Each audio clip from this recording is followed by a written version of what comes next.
দিছিস কে লেগা? আই কুলাকুলি করি, ঈদের দিন ধনী গরিব কোনো ভেদাভেদ আছে রে?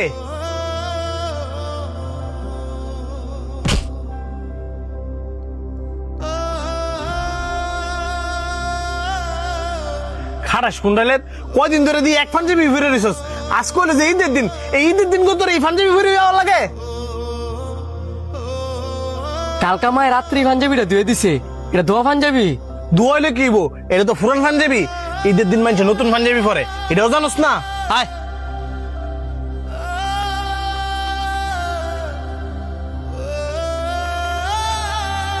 বন্ধু, আজকে ঈদের দিনে তুই একটা জিনিস ভালো করস নাই।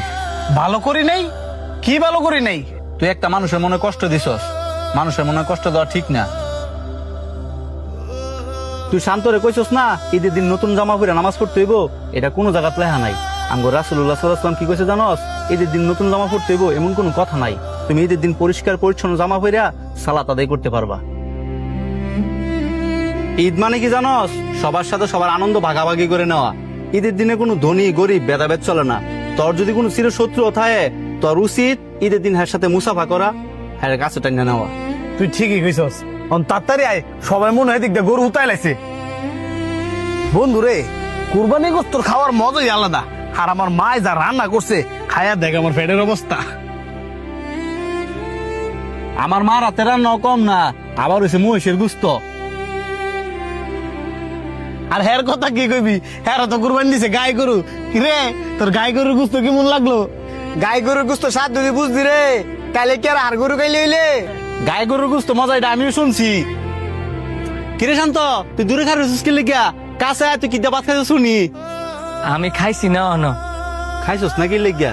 তোর আত্মীয় স্বজন কে কি তোর বাসার গরুর গুস্ত পাঠায় নাই? না, এমন অব্দি কেউ গরু গোস্ত ফাড়ায় নাই। হ্যালো, আসসালামু আলাইকুম মা। বাবা তাড়াতাড়ি বাড়িতে আয়, গোস্ত রানছি।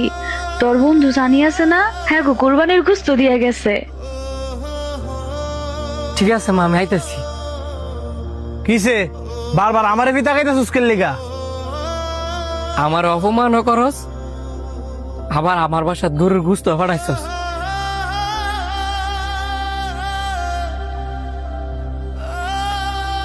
তোর গুস্ত আমি খাইতাম না। তুই না খেলে নাই, তোরে দিয়েছি গুস্ত, আমি আন্টির গুস্ত দিয়েছি, আন্টি গুস্ত খাইবো। না কাইন্দা বাসার যা, আমরা না বইছি, তুই গুস্ত দিয়ে ভাত খায় আয়। তগরে সারা যাইতাম না।